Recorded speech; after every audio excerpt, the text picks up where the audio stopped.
Teman-teman, wartawan yang sudah bergabung di laman Zoom pada siang hari ini dan, teman-teman juga yang monitor di kanal YouTube Kemenkes, kami akan segera memulai Temu Media pada siang hari ini dan izin Pak Anas akan memulainya. Mhm. Assalamualaikum warahmatullahi wabarakatuh. Selamat siang dan salam sejahtera untuk kita semua. Salam sehat dan sehat selalu untuk kita Indonesia. Bapak Ibu yang saya hormati, teman-teman wartawan, terutama yang bergabung di YouTube dan juga yang ada di kanal media sosial.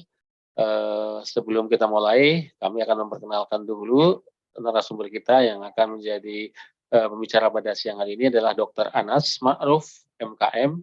Dr. Anas Ma'ruf, MKM ini adalah beliau Direktur Penyihatan Lingkungan Kementerian Kesehatan Republik Indonesia. Dan pada siang hari ini kita akan membahas temu medianya terkait dengan isu publik ataupun yang ada di masyarakat terkait dengan ciki ngebul, istilah medianya begitu atau teman-teman wartawan menulisnya ciki ngebul. Padahal di beberapa tempat ini sudah terjadi dan juga menjadi public concern atau menjadi perhatian masyarakat yang patut dan harus segera direspons oleh pemerintah.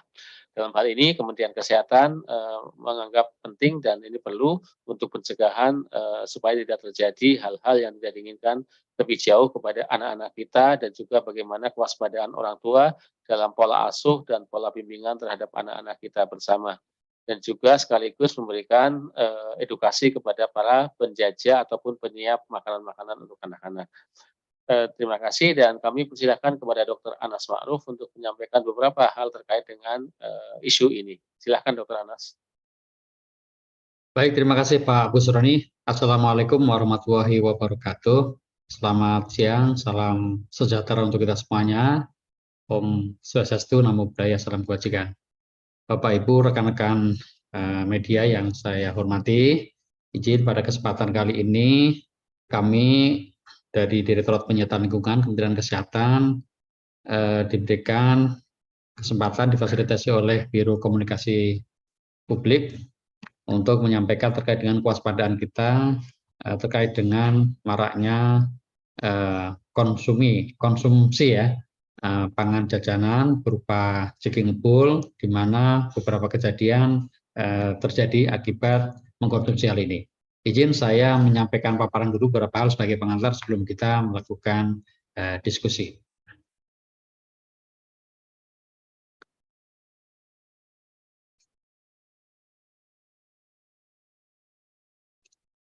Sudah terlihat, Pak? Sudah Pak Anas, sudah kelihatan. Pak, sebentar. Maaf. Ini yang Oh, sorry. Salah file ya. Ya, yang salah klik. Ya. Yang ini, ya. Ya, Pak Anas. Silakan Pak Anas. Baik, jadi Bapak Ibu, rekan-rekan media yang saya hormati, saat ini kita dalam rangka bersama-sama meningkatkan kewaspadaan terkait penggunaan nitrogen cair pada produk pangan siap saji. Bapak sekalian, teman-teman media, ini kami dapatkan juga dari media-media ya. Jadi memang dari awal media sangat concern dan saya kira bagus ini karena menjadi juga input dan feedback bagi kita semua dalam rangka untuk meningkatkan kewaspadaan terkait dengan pangan siap saji, terutama pada jajanan ya yang menggunakan nitrogen cair ini. Nah, Bapak Ibu sekalian, teman-teman media yang saya hormati, penggunaan nitrogen cair pada pangan siap saji itu sesungguhnya sudah cukup lama ya. Ini digunakan tidak hanya di laboratorium saja, tapi memang di pangan juga digunakan sebagai zat penolong, gitu. Sebagai zat atau bahan penolong. Tapi dalam perkembangannya kemudian digunakan untuk hal-hal lain, terutama sensasi untuk keluarnya asap dari pangan siap saji ini ya, atau kita sebut dengan napas naga atau ciki ngebul, istilah yang umum di masyarakat.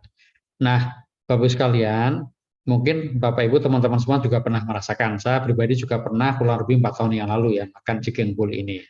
Nah, tetapi saat ini kalau dulu hanya tersedia di berbagai tempat-tempat yang mal-mal besar, saat ini sudah banyak ditemukan di kalangan masyarakat. Jadi UMKM atau istilah lainnya adalah food street, itu sudah banyak kita temukan ya, termasuk adalah penjajah keliling di pasar malam dan sebagainya. Nah, kemudian dari data yang kami dapatkan, baru ada kejadian itu terekam di tahun 2022. Kami cek kembali tahun 2021, 2020, 2019 itu dari laporan kejadian keracunan pangan itu kami tidak ada laporan ya, karena setiap tahun kita mengumpulkan laporan-laporan terkait dengan kejadian keracunan pangan apapun penyebabnya itu belum kita temukan, nggak ada laporan katakanlah 19, 20 sampai 2021. Nah, baru kemudian tahun 2022 kami mendapat laporan. Yang pertama adalah kejadian yang pertama di Ponorogo, di mana ada satu anak yang luka bakar. Ini sesungguhnya kejadiannya adalah waktu itu belum sempat mengkonsumsi ya. Kemudian yang kedua adalah di bulan November. Ini ada laporan dari sebuah puskesmas, yaitu Puskesmas Lewusari di Tasikmalaya, di mana di sana terjadi keracunan pangan terhadap 23 orang yang mengkonsumsi ciki ngebul, di mana kemudian dalam perjalanannya setelah dilakukan investigasi atau penyelidikan epidemiologi itu dari 23 hanya 7 yang mengalami gejala, sedangkan yang 16 tidak mengalami gejala apa-apa. Nah, gejala-gejalanya adalah mual, muntah, pusing, sakit perut ya. Kemudian dari 7 itu 6 cukup dirawat di puskesmas, kemudian kembali, kemudian yang 1 sampai ke rumah sakit. Hanya saja gejalanya juga ringan dan kemudian setelah observasi 1 hari, kalau tidak salah, itu kemudian dipulangkan. Nah, kemudian kasus baru kami dapat laporan yaitu dari sebuah rumah sakit di Jakarta, yaitu adanya kasus pada anak-anak umur 4,2 tahun ya. Nah, ini dengan keluhan nyeri perut setelah mengkonsumsi ciki ngebul. Kemudian dalam perjalanannya kemudian terjadi gangguan di lambungnya. Nah, sampai saat ini Bapak sekalian, kami selalu melakukan pemantauan ya, melakukan pemantauan secara ketat baik melalui rumah sakit maupun puskesmas untuk apakah ada kasus baru. Nah, setelah kita menyampaikan edaran, sosialisasi itu hari ini itu ada laporan satu dari Jawa Timur bahwa ada kemungkinan anak yang mengalami kejadian ya atau keracunan terkait dengan ciki ngebul ini, dan saat ini sudah dilakukan investigasi atau penyelidikan epidemiologi ya, dan kita juga melakukan pemantauan baik itu dari puskesmas maupun rumah sakit. Jadi rumah sakit juga sudah mendapat surat dari Direktur Pelayanan Kesehatan Rujukan kalau ada kasus-kasus yang diduga disebabkan karena ciki ngebul untuk melaporkan. Demikian juga melalui posko KLB atau dalam hal ini adalah Public Health Emergency of Operation Center PHOC Kementerian Kesehatan, kami juga melakukan pemantauan. Ya. Nah, berikutnya Bapak sekalian, saya kira ini sudah banyak diketahui juga. Jadi nitrogen ini sesungguhnya zat yang tidak berbahaya karena di dalam udara dia bahkan besar ya komponennya, yaitu 78%. Jadi udara kita itu kan 78% kurang lebih nitrogen, 21% adalah oksigen, 1% dan lain adalah karbon dioksida, CO2 dan sebagainya. Nah, tetapi nitrogen ini yang dari gas bisa digunakan dalam rangka untuk kepentingan-kepentingan lain. Contoh di laboratorium itu bisa digunakan untuk pengaweten sampel-sampel maupun juga untuk krio ya, untuk memotong dengan didinginkan. Kemudian juga pada pangan itu juga digunakan terutama untuk pengawetan ya. Nah, jadi ini memang penggunaan nitrogen juga diperbolehkan dan diatur dalam peraturan Kepala Badan POM ya sebagai bahan penolong. Artinya bahan penolong itu dia digunakan di pangan dan dalam waktu singkat dia akan menguap ya. Jadi nitrogen ini tidak berwarna, tidak berbau, tidak berasa, dan dalam waktu singkat ya dia akan langsung menguap gitu.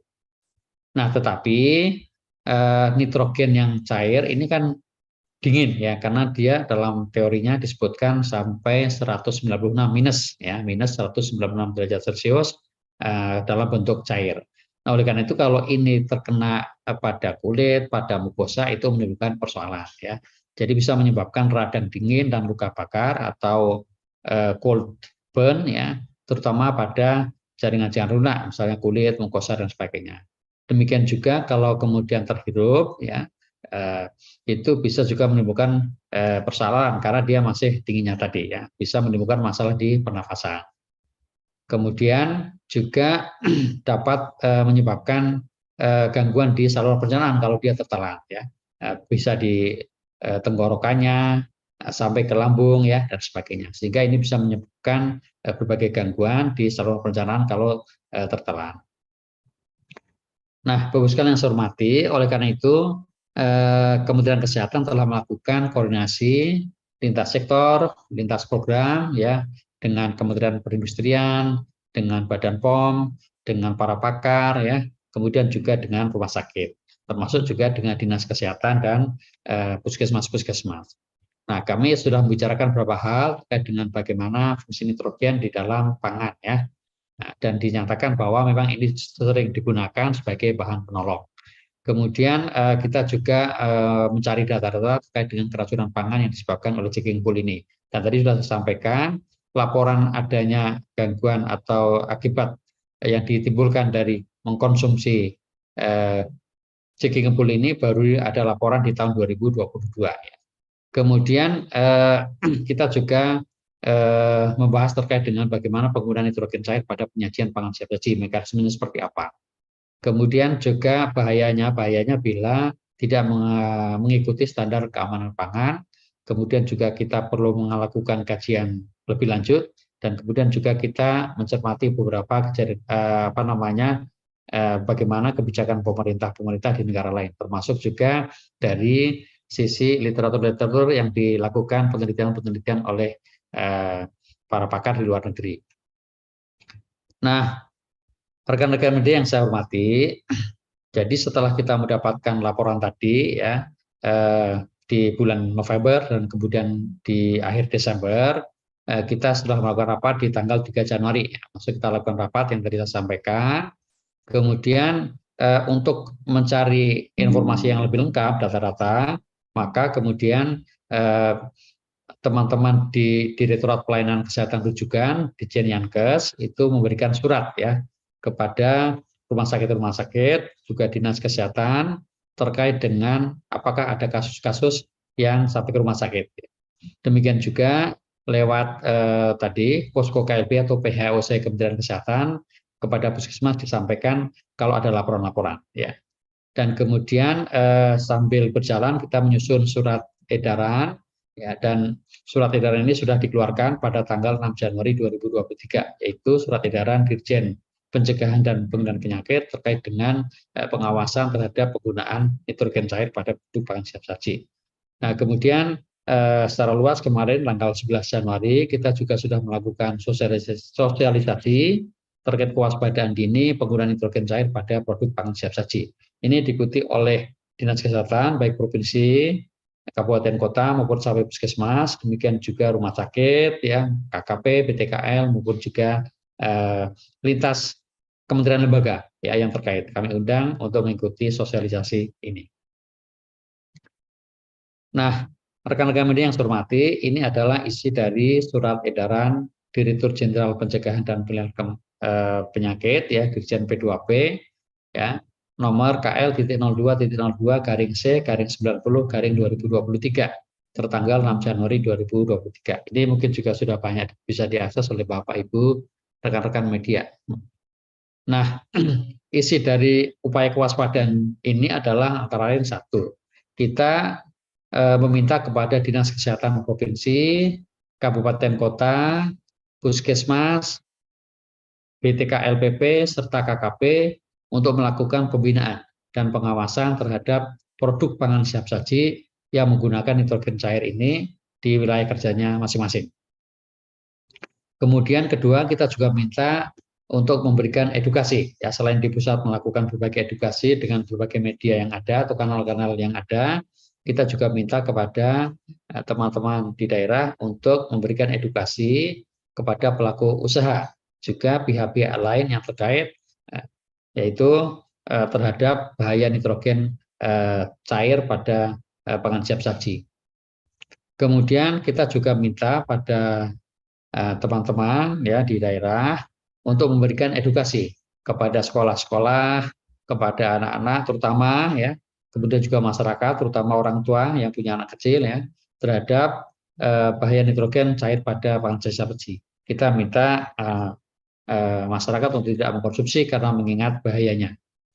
Kemudian kita juga minta untuk restoran-restoran yang menggunakan nitrogen cair sebagai zat penolong pada produk pangannya, ya, untuk dilakukan pembinaan dan pengawasan dari dinas kesehatan setempat. Kemudian juga perlu penyuluhan atau pemberitahuan ya kepada konsumen bahwa produknya mengandung atau dibantu atau ada zat penolongnya dari nitrogen. Kemudian Bapak sekalian, nomor 5 terkait dengan surat edaran kewaspadaan dini ini juga kita minta kepada TPP atau tempat pengolahan pangan yang selain restoran ya, jadi seperti jajan keliling atau food street ya, seperti di pasar-pasar malam dan sebagainya, itu tidak menggunakan nitrogen cair pada produk pangan siap saji yang dijual. Ya. Kemudian kita juga minta kepada seluruh pihak, terutama di Dinas Kesehatan, ya, KKP dan BTKL serta rumah sakit, itu kalau ada laporan terkait dengan keracunan pangan atau gangguan kesehatan terkait dengan konsumsi jajan pangan nitrogen ini, dilakukan investigasi ya oleh tim gerak cepat. Kemudian kita juga minta rumah sakit, kalau misalnya ada yang langsung datang ke rumah sakit, segera berkoordinasi dengan dinas kesehatan setempat dan juga langsung dilaporkan. Baik itu kepada sistem pelaporan rumah sakit, maupun juga nanti dinas kesehatan melalui TGC-nya melaporkan kepada sistem yang sudah ada.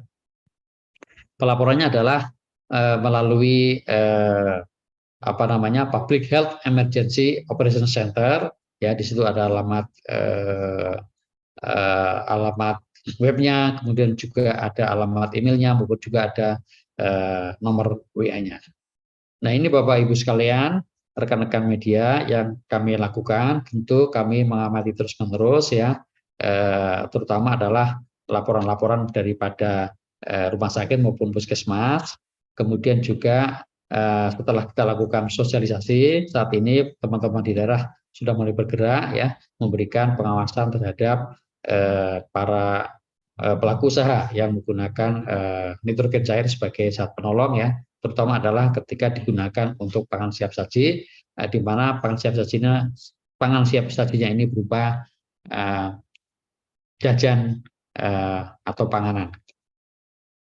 Demikian ya. Nah, terakhir Pak, Bapak Ibu sekalian, tentu kita ingin teman-teman di daerah juga melakukan tindak lanjut ya, mulai dari koordinasi dengan Dinas Pendidikan, UMKM, Dinas Pariwisata, Perindustrian, Kementerian Agama dan sebagainya. Kemudian kita juga di pusat melakukan koordinasi ya, karena terkait dengan nitrogen cair ini memang bisa dijual dan kita tentu harapannya ada pembatasan ya. Kemudian juga melakukan pengawasan kepada restoran, kemudian juga pangan jajanan ya, demikian juga di tempat-tempat sekolah, pondok pesantren, pasar malam atau event-event yang lain ya. Ini Dinas Kesehatan untuk melakukan pengawasan, kemudian melakukan penyuluhan ya kepada para pelaku usaha, sekolah-sekolah, guru, orang tua, masyarakat dan sebagainya terkait dengan ini. Harapannya adalah masyarakat tidak mengkonsumsi jajan pangan yang menggunakan nitrogen cair ini.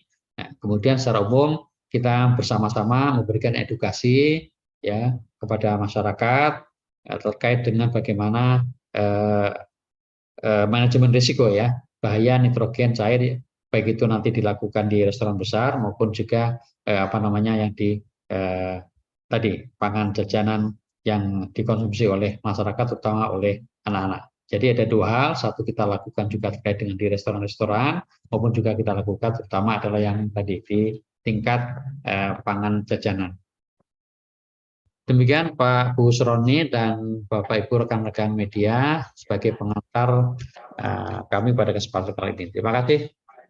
Baik, terima kasih Dr. Anas Ma'ruf atas paparannya dan membuat pencerahan untuk kita semua, khususnya para teman-teman jurnalis yang sedang mengikuti press conference pada siang hari ini. Bapak Ibu sekalian, teman-teman media, kini tiba saatnya untuk berdiskusi dengan narasumber. Dan teman-teman sudah mencatatnya di laman chat yang ada di Zoom ini. Namun sebelumnya, tentu ini bukan hanya semata-mata menjadi tugasnya Kementerian Kesehatan di pusat, tetapi menjadi tugas kita bersama, pusat daerah, kemudian dinas-dinas terkait, dan juga orang tua bagaimana kita melaksanakan pengawasan dan juga melakukan pelaporan terhadap apa yang terjadi di tengah-tengah masyarakat kepada kita. Khusus kepada teman-teman jurnalis juga menjadi bahan untuk informasi lebih baik lagi kepada masyarakat. Baik, Dr. Anas, kita izin memulai untuk diskusi tanya jawab yang sudah tersedia. Kami izin membacakan dari yang pertama dari Kelawa, dari inews.id. Pertanyaannya, dari data yang ada di Kemenkes, kasus Ciki Ngebul ini mayoritas menyasar usia berapa saja? Dan semua kasus yang ada, apakah dirawat di rumah sakit dan gejala apa? Itu nomor satu, Pak Anas. Yang kedua, tindakan selanjutnya Kemenkes, adakah larangan menjual kembali mungkin makanan-makanan yang terkait dengan nitrogen ini? Yang ketiga, anak yang dirawat karena terdampak Ciki Ngebul, perawatannya ditanggung pemerintah atau mandiri, Pak? Terima kasih. Ini dari Kelawa, Pak Anas. Silakan, Pak. Baik, terima kasih. Suara saya bisa didengar, Pak Busroni? Bisa, Pak Anas. Baik. Baik, terima kasih. Baik, atas pertanyaan yang pertama adalah terkait dengan kasus-kasus ya. Memang sampai saat ini dari data yang kita kumpulkan adalah pada anak-anak ya. Baik itu kasus yang pertama di Ponorogo, kemudian yang di Tasikmalaya maupun yang terjadi di rumah sakit di Jakarta. Kemudian ini baru masuk juga satu kasus di Jawa Timur, itu juga terjadi pada anak-anak. Ya, memang karena saat ini kan sensasi ya. Jadi sensasi itu menarik bagi anak-anak. Jadi memang sampai saat ini mayoritas usia yang mendapat gangguan kesehatan atau akibat keracunan pangan Ciki Ngebul ini adalah pada anak-anak. Nah, kemudian sekali lagi saya sampaikan bahwa ini juga baru terlaporkan di tahun 2022 ya. Nah, mengingat barangkali karena saat ini sudah meluas yang bisa melakukan atau pelaku usaha yang bisa menyajikan pangan siap saji dengan menggunakan nitrogen cair ini ya.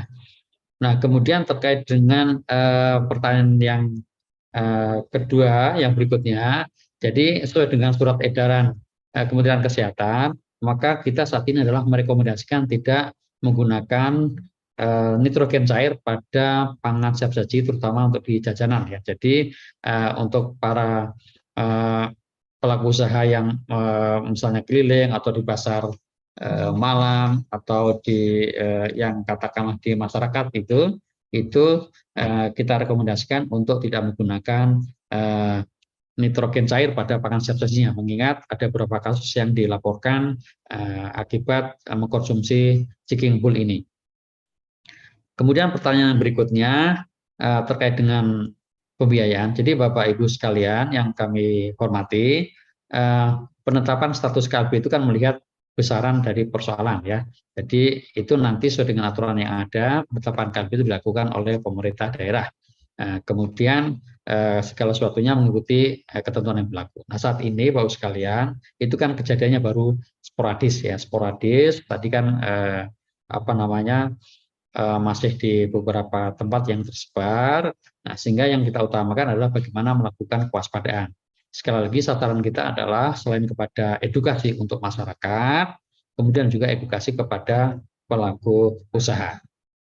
Nah, terkait dengan pembiayaan tentu karena ini belum penetapan status KLB misalnya oleh pemerintah daerah, apalagi misalnya di tingkat nasional juga kita belum, maka pembiayaan tentu mengikuti pola seperti yang biasa, apakah menggunakan asuransinya atau BPJS atau mungkin penggunaan metode yang lain. Demikian Pak Busroni. Pak Anas, terima kasih. Kelawar itu jawaban dari Dokter Anas ya, 3 jawaban sudah diberikan. Dokter Anas, kami lanjutkan yang kedua dari detik.com dari Nafilah.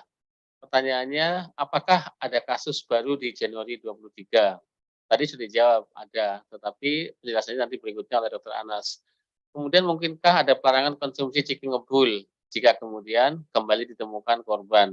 Mungkin bukan ciki ngebulnya ya Pak, tapi bagaimana pelarangan untuk menggunakan atau himbauan untuk tidak menggunakan nitrogen cair. Silakan Dokter Anas, 2 dari Detikcom, Nafilah. Ya, terima kasih.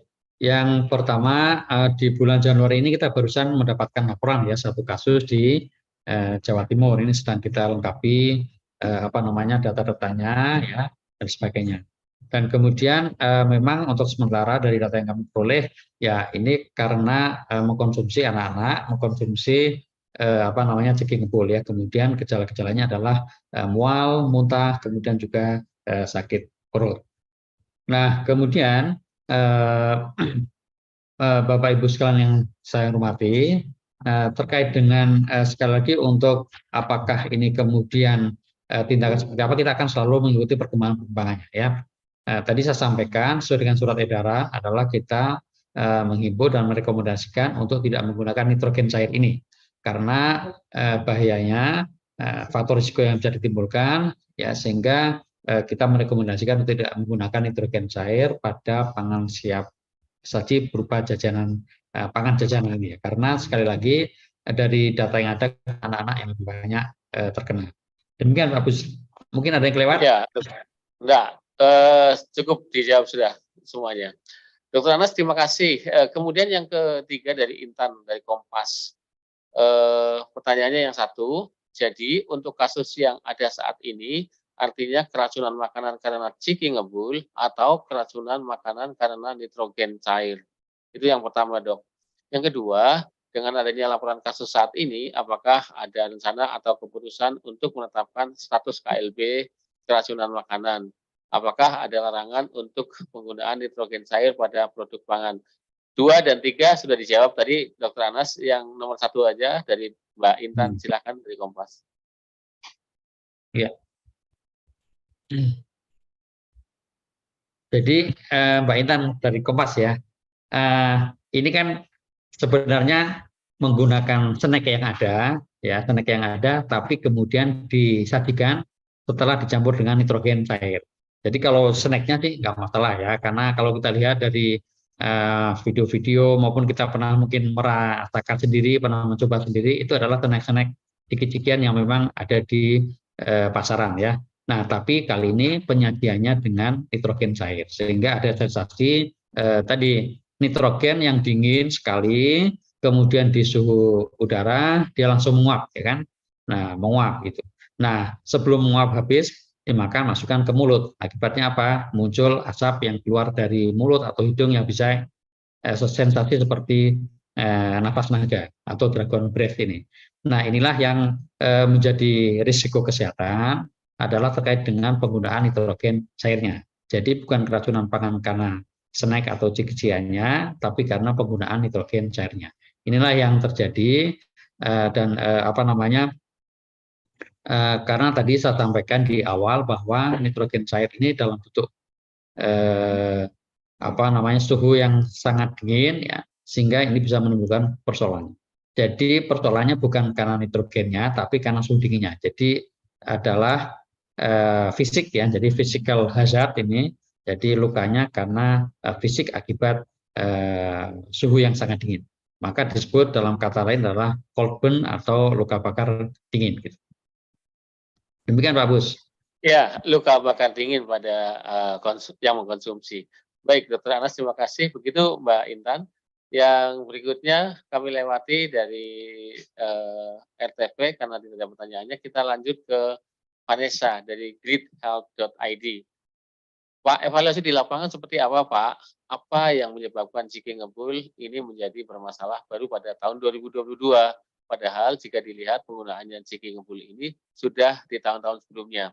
Apakah karena tidak ada laporan atau tidak kasus atau karena unsur PE-nya seperti apa?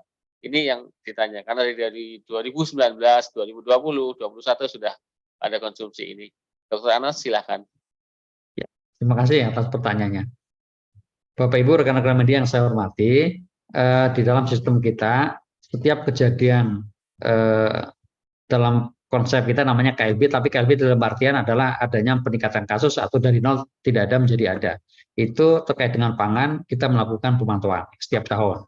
Jadi kurang lebih kejadiannya sampai 200 sampai 300. Itu bisa karena keracunan pangan akibat mikrobiologi, ya, misalnya tercemar karena bakteri dan sebagainya. Kemudian juga bisa karena zat-zat tertentu, zat-zat kimia yang ada di makanan. Jadi terkait dengan keracunan pangan selalu kita ada laporannya.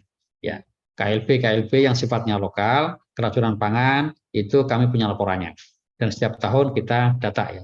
Biasanya misalnya karena tadi di suatu kegiatan event masyarakat ya, kemudian ada makanan ya. Nah, kemudian terjadi muntah-muntah umum itu kita ada laporannya.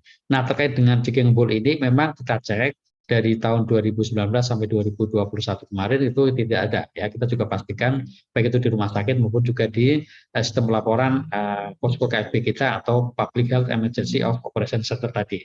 Nah, baru ada kasusnya memang di tahun 2022 ini. Jadi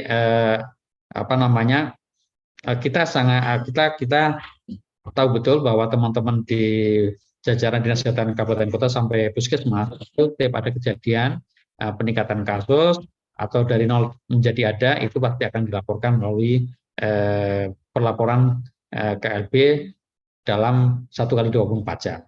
Nah, memang ini yang baru terjadi di tahun 2022 ya. Ada beberapa hal yang menjadi diskusi kita ya, karena memang saat ini penggunaan nitrogen cair pada pangan jajanan itu mulai meluas. Kalau dulu kan kita lihat bahwa ini pada awal-awal dilakukan di tempat-tempat yang katakanlah mal-mal besar dan sebagainya. Tapi saat ini kemudian meluas ke UMKM atau pedagang-pedagang kecil yang kemudian bisa menyajikan cikbul ini. Nah, tapi terkait dengan ini juga kita sedang melakukan kajian dengan para pakar, perlu kajian lebih lanjut, dan kita selalu mengawasi juga terkait dengan apakah ada laporan-laporan baru terkait dengan kejadian ini. Tentu perkembangan-perkembangan ini akan kita pantau terus-menerus. Demikian, terima kasih. Terima kasih Dr. Anas penjelasannya, dan kami lanjutkan dari Pijar Anugrah BBC News Indonesia. Pertanyaannya, adakah langkah dari sisi peraturan atau regulasi untuk mencegah kasus keracunan ini terjadi lagi di masa depan? Misal, membatasi siapa yang boleh membeli nitrogen cair ini. Nah, ini juga nanti barangkali Pak Anas bisa dijelaskan siapa-siapa yang boleh atau sudah ada aturannya atau belum tentang bagaimana memperoleh atau membeli nitrogen cair ini. Silakan Dr. Anas. Baik, terima kasih. Ini masukan yang bagus dan juga pertanyaan sekaligus juga usulan ya, yang bagus menurut saya. Jadi memang terkait dengan ini beberapa hal kita laksanakan. Yang pertama adalah nitrogen ini kan memang bukan bahan pangan ya. Ya, dia bukan bahan pangan, tapi di dalam di Kementerian Kesehatan, peraturan Menteri Kesehatan tidak ada yang mengatur terkait dengan nitrogen. Tetapi kita temukan di peraturan Kepala Badan POM, nitrogen ini diperbolehkan sebagai zat penolong ya, dengan beberapa zat yang lain, tidak hanya nitrogen saja. Nah, kemudian yang terjadi saat ini adalah menggunakan nitrogen cair ini untuk tadi karena ada sensasi dan sebagainya. Oleh karena itu tentu berbagai hal kita perlu lakukan, mulai dari nanti bersama dengan Badan POM dan juga Kementerian Lembaga terkait dengan bagaimana penggunaan untuk nitrogen ya di dalam pangan. Kemudian yang berikutnya kita juga koordinasi dengan Kementerian Lembaga terkait ya untuk bagaimana membatasi secara bebas perdagangan nitrogen cair ini. Dr. Anas, terima kasih terkait dengan regulasi yang tadi untuk ke depan akan disusun bersama. Yang berikutnya dari Yaya Indozone. Pertanyaannya, apakah nitrogen cair ini semakin bisa membahayakan orang-orang yang memiliki penyakit tertentu? Yang kedua, apakah ada sanksi dari pemerintah atau Kemenkes ketika ditemukan penjual yang masih menjual makanan menggunakan nitrogen cair tidak sesuai dengan SOP? Dua pertanyaan ini barangkali bisa dikombinasikan, Dok. Silakan Dokter Anas. Baik, tadi pertanyaan pertama apa ya Pak Busrani? Apakah nitrogen cair ini semakin bisa membahayakan orang-orang yang memiliki penyakit tertentu? Jadi sudah ada komorbidnya atau penyakit tertentu yang mengkonsumsi makanan dengan kandungan nitrogen cair. Apakah pengaruhnya semakin berat atau seperti apa? Yang kedua, sanksi dari pemerintah ketika didapati penjual yang menggunakan nitrogen cair ini. Silakan, Dok. Ya, terima kasih ya. Yang pertama terkait dengan akibat dari mengkonsumsi nitrogen cair ini. Tentu pada beberapa orang dengan kerentanan itu akan lebih berat ya. Contoh misalnya orang yang punya sakit saluran pernapasan seperti asma, itu begitu menghirup udara yang dingin ini tentu akan juga lebih berat ya. Demikian juga pada orang-orang tertentu, terutama dengan kerentanan pada saluran pernapasannya, kemudian saluran pencernaannya mulai dari kerongkongan sampai ke lambung. Apabila kemudian menelan ini, maka tentu akan lebih berat ya. Nah, Bapak Ibu rekan-rekan semuanya, kalau seandainya snack Ciki ngebul yang ditelan itu sudah tidak ada mengandung nitrogennya, sungguhnya tidak apa-apa ya. Persoalannya adalah ketika nitrogen cairnya ini masih dalam kondisi dingin atau masih cukup banyak kadarnya itu masuk ya, baik ke dalam saluran pencernaan maupun juga saluran pernafasan. Kalau pernafasan berarti biasanya lewat dari uapnya ya. Nah, ini yang menjadi persoalan ya. Kalau snacknya sendiri tidak masalah, tetapi nitrogen cairnya. Maka kalau kita lihat mengapa banyak yang mengkonsumsi tapi kata kejadiannya itu sedikit, ya karena tadi kalau dimakan snacknya sudah tidak mengandung nitrogen maka tidak berbahaya, aman ya. Nah berikutnya adalah terkait dengan pertanyaan kedua terkait dengan sanksi. Ini sesuai dengan edaran yang kami sampaikan adalah pembinaan pengawasan. Jadi kami minta lewat Dinas Kesehatan Provinsi, Kabupaten Kota, Puskesmas, ya, sampai KKP dan BTKL itu melakukan upaya pembinaan pengawasan. Jadi harapannya adalah sesuai dengan edaran tidak lagi direkomendasikan menggunakan nitrogen cair pada pangan jajanan siap saji. Ya, Dok. Terima kasih, Dokter Anas. Kemudian pertanyaan dari Olivia Ferrari dari RTV. Jadi kasus keracunan makanan karena nitrogen cair, apakah sebelumnya BPOM sudah melakukan pengawasan terhadap nitrogen cair? Terima kasih. Barangkali ini pertanyaan cocok untuk disampaikan kepada Badan POM ya Mbak Olivia, yang tentu fungsi-fungsi ini sudah dijalankan oleh POM. Kemudian kita lanjutkan ke pertanyaan berikutnya dari Linda dari Jawa Pos. Dari jumlah korban yang ada, apakah ada kemiripan kondisi? Misal ditemukan kandungan nitrogen berapa persen dalam tubuh atau terdapat radang dingin di organ tertentu. Itu Dok, apakah sudah ada hasil labnya sehingga bisa diinformasikan berapa sih kadar yang ada di pasien ini? Silakan Dokter Anas. Ya. Terkait dengan pertanyaan ini tentu akan kita kaji ya kasus-kasus. Tapi sebagai informasi adalah nitrogen ini mudah menguap ya, mudah menguap. Nitrogen ini mudah menguap kalau dalam suhu ruangan saja dia sudah menguap. Apalagi kalau misalnya masuk ke pencernaan kemudian itu hangat ya, tentu akan lebih menguap. Jadi kemungkinan kecil akan ditemukan di dalam misalnya muntahan dan sebagainya. Ada beberapa kasus yang sudah dilakukan pemeriksaan terhadap muntahannya ya tidak ditemukan karena memang ini sudah menguap. Nah, itu. Baik, Dokter Anas, terima kasih. Kemudian yang berikutnya dari Rizky Radio El Sinta. Kalaupun menggunakan nitro cair, berapa banyak dosis yang tepat untuk makanan siap saji? Ini barangkali nanti perlu kajian, Dokter Anas. Iya. Saya belum tahu, tapi apakah Dokter Anas punya data yang ini? Silakan, Dokter Anas. Ya. Nah, ini memang betul perlu kajian ya. Kita juga ingin adalah mengecek nitrogen yang ada di pasaran ya. Jadi untuk restoran-restoran yang besar itu tentu menggunakan nitrogen yang food grade ya, artinya memang nitrogen yang boleh digunakan untuk campuran pangan sebagai zat penolong ya. Itu. Nah, terkait dengan kandungan dan sebagainya itu ini perlu kajian lebih dalam lagi ya. Perlu pakar yang saya kira nanti bisa akan menyampaikan terkait dengan hal ini. Demikian Pak Bus. Baik, terima kasih Dr. Anas. Pak Anas, yang berikutnya dari Dio dari Jakarta Post. Tadi Pak Anas bilang bahwa Kemenkes belum menetapkan KLB Ciki Ngebul, tapi Dinkes Jabar sudah menetapkan KLB di level provinsinya.